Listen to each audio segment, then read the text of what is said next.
हाफ़िज़ एहसान साहब, हमने देखा है कि सेनेट की जो लॉ एंड जस्टिस की कमेटी है, स्टैंडिंग कमेटी है, हुँ। उसमें ये मंजूरी उन्होंने दी है कि 17 से तादाद बढ़ा दें जजेस की और 25 कर दें, जिस पे पीटीआई ने भी मुखालफत की है और जेयूआईएफ ने भी मुखालफत की है। कामरान मुर्तज़ा साहब का भी बयान आया है।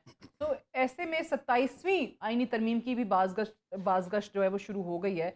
आपको लगता है कि उससे जो उनके मकासद हैं, जो पूरा करना चाहती है हुकूमत, वो पूरा कर पाएगी? और लूप होल्स आखिर ऐसे हैं क्या? उसमें कमी क्या रह गई 26 में जो इसमें पूरी करना चाहते हैं? बिस्मिल्लाहिर्रहमानिर्रहीम। सारी पहले तो आ जाते हैं जो आपने सुप्रीम कोर्ट के जजेस पे बात की जी। है। उसमें यह है कि 97 के अंदर लास्ट टाइम पाकिस्तान की सुप्रीम कोर्ट के अंदर जजेस की स्ट्रेंथ जो थी हुँ, उसको 17 के तौर पे फिक्स किया गया था, और उस दौर में भी 17 से ज्यादा का एक प्रपोजल था। हुँ। बट आपने एक्ट ऑफ पार्लियामेंट के अंदर 17 कर दिया।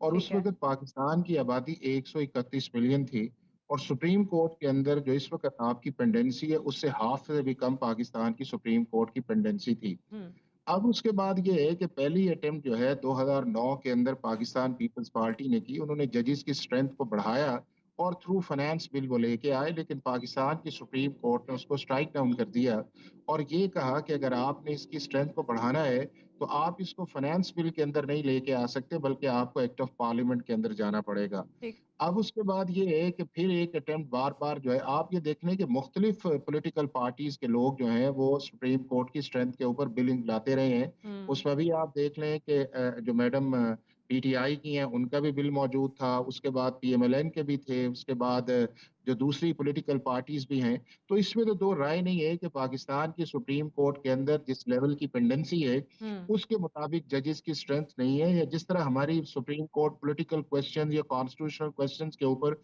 फुल कोर्ट या लार्जर बेंच की तरफ जा रही है, उससे पाकिस्तान का आम आदमी जो है जिसका सुप्रीम कोर्ट के अंदर केस है वो इफेक्ट हुआ है। अब ठीक है। ये है कि ये अटेम्प्ट 26 कॉन्स्टिट्यूशन अमेंडमेंट से पहले आपको याद होगा कि जब आई थी, लेकिन चूंकि सारा फोकस 26 पे चला गया और इसको किया नहीं गया। अब आपको मैं रीजन्स के अंदर कंपैरेटिव देता हूँ। श्रीलंका की आबादी जो है वो तकरीबन जो है वो 21 मिलियन के करीब है, हुँ, और उनका जो है आपका 17 जजेस इस वक्त काम कर रहे हैं। नेपाल का जो है वो 30 मिलियन की पॉपुलेशन है, और उनके अंदर इस वक्त जो है वो 24 के करीब जजेस हैं जो उनके सुप्रीम कोर्ट के अंदर काम कर रहे हैं। ठीक। तो लिहाजा ये कहना कि पाकिस्तान के अंदर जजेस जो है अगर उनकी तादाद बढ़ाई जाएगी तो ये अनयूजुअल है। तो आप कहते हैं बुनियादी कि तौर होने पे चाहिए आइडिया ये है, ज़्यादा जजेस, बुनियादी तौर आबादी पे भी साथिया ज़्यादा है, ये है कि केसेज़ गवर्नमेंट ज़्यादा जो है। है ठीक। जिस क्लियर हेडेड के साथ गवर्नमेंट को आना चाहिए वो नहीं आती। हुँ। अब दूसरा सवाल आपने किया बट कॉन्स्टिट्यूशनल हाफिज साहब, अमेंडमेंट। एक सेकंड बताइएगा, एक सेकंड यहीं रुकिएगा। सप्लीमेंट्री क्वेश्चन कि ठीक है, चलें, ये तो वो क्योंकि एक्ट के जरिए गवर्नमेंट कर पाएगी ना। एक्ट के जरिए तो आप अमेंडमेंट लाते हैं तो आपको 2/3 मेजोरिटी नहीं चाहिए, सिंपल मेजोरिटी में आप तरमीम ला सकते हैं। उसके लिए आपको मौलाना साहब की मिन्नतें नहीं करनी पड़ेंगी, मनाना नहीं पड़ेगा, ये हो जाएगा तादाद वाला मामला। बट अगर वाकई 27वीं आईनी तरमीम के लिए जाते हैं तो फिर दोबारा कैसे मानेंगे मौलाना साहब इतनी जल्दी? ये भी तो एक देखिए इशू बात आएगा। ये है, नहीं नहीं बिल्कुल, एक तो बात ये है कि अगर आपने जजेस की स्ट्रेंथ को बढ़ाना है, ना इससे कोई डिपेंडेंस ऑफ जुडिशरी इफेक्ट होती है, ना ठीक। इसके अंदर जो है कोई एग्जेक्टिव का कोई इंटरवेंशन है। आपकी एक रिक्वायरमेंट है, आपको बढ़ाना पड़ेगा, क्योंकि सुप्रीम कोर्ट के अंदर जो भी केस सुना जाता है वो 2 मेंबर्स, 3 मेंबर्स, 5 मेंबर या 7 मेंबर्स बेंच है। तो लिहाजा आप जितने भी बेंचेस बनाते जाएंगे उससे ज्यादा जो है वो आपका इंस्टेंट जस्टिस की तरफ आपको जाना पड़ेगा, जो हुँ, साल साल से आप केस लगते नहीं है। ठीक है। अब आ जाते हैं जो आपकी 26 कॉन्स्टिट्यूशन में बुनियादी तौर पे सारिया ये था कि कॉन्स्टिट्यूशनल कोर्ट का एक कॉन्सेप्ट था जो दुनिया भर के अंदर इस वक्त 70 ममालिक से ज्यादा के अंदर है, कि जहां के ऊपर आपने स्पेशलाइज्ड एरिया के अंदर स्पेशलाइज्ड कोर्ट्स बनाई है, हुँ, जो आपके कॉन्स्टिट्यूशनल मैटर्स को, आपके इंटर गवर्नमेंट इंटरेस्ट को, आपके एडवाइजरी जुरिस्डिक्शन को और आपके इन्फोर्समेंट ऑफ फंडामेंटल राइट्स को देखती हैं, और ये दुनिया के हर खित्ते के अंदर मौजूद है। ठीक अब है। पाकिस्तान के अंदर सीओडी 2006 के अंदर आया और इतनी पॉलिटिकल कंट्रोवर्सी नहीं थी। उसके अंदर कॉन्स्टिट्यूशनल कोर्ट का कॉन्सेप्ट आया और पाकिस्तान की सारी पॉलिटिकल पार्टीज ने बाद में उसको एंडोर्स किया। हुँ, अब ये है कि जब वो आइडिया इम्प्लीमेंटेशन के अंदर आया है तो बुनियादी तौर पे कॉन्स्टिट्यूशनल कोर्ट थी, लेकिन हमने इस आइडिया को कंसीड किया फॉर द कंसेंसस जो है। ठीक। लेकिन उस कंसेंसस के अंदर जो है जिस प्रोसेस के अंदर आप चले गए हैं उससे पार्लियामेंट वीजा व सुप्रीम कोर्ट की पास तो बैलेंस हो गई हैं, और सुप्रीम कोर्ट ये जो एक्सीड ऑफ जुरिस्डिक्शन थी या चीफ जस्टिस का अनब्रिडल्ड डिस्क्रिशन थी उसको तो आपने रेगुलेट कर लिया, लेकिन पाकिस्तान के आम आदमी को फायदा नहीं हुआ।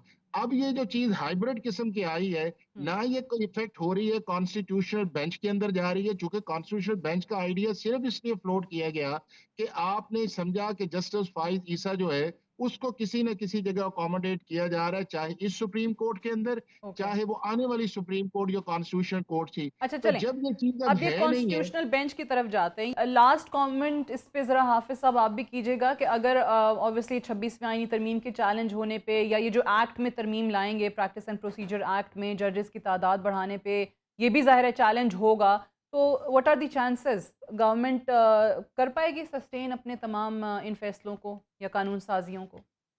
एक तो सादिया पाकिस्तान के अंदर ये ट्रेंड बन गया है कि कोई चीज गवर्नमेंट बनाए या फॉरेन गवर्नमेंट चैलेंज। प्रपोज करे या गवर्नमेंट बहुत पास करे, हम उसको किसी न किसी जगह चैलेंज कर देते हैं और हम्म। हमें पता भी होता है कि उस अदालत की जुरिस्डिक्शन नहीं है।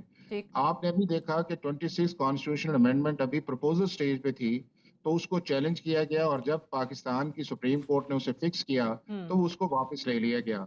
इसी तरह ये है कि अमेंडमेंट्स कहीं हाई कोर्ट चैलेंज हो रही है, कहीं पेशावर चैलेंज हो रही है, कहीं लाहौर चैलेंज हो रही है। हम्म। तो उन हाई कोर्ट्स की जुरिस्डिक्शन ही नहीं है कि जब मामला पाकिस्तान की सुप्रीम कोर्ट और पाकिस्तान की पार्लियामेंट और पाकिस्तान के आइन का है, तो किसी भी हाई कोर्ट के पास ये जुरिस्डिक्शन नहीं है कि सुप्रीम कोर्ट के अंदर मामला पेंडिंग और उसके ऊपर कॉग्निजेंस ले सके। अच्छा। दूसरा उस चीज के अंदर ये है कि जो हम बार बार बात करते हैं कि जी एग्जेक्टिव और सेपरेशन ऑफ पावर है, हमारे पूरे रीजन के अंदर किसी भी एक जगह जो है जुडिशियल अपॉइंटमेंट्स जो है वो इस प्रोसेस के अंदर नहीं की जाती जिस तरह हम्म। पाकिस्तान की सुप्रीम कोर्ट ने टेक ऑन किया हुआ था 96 से ऑनवर्ड्स जो है।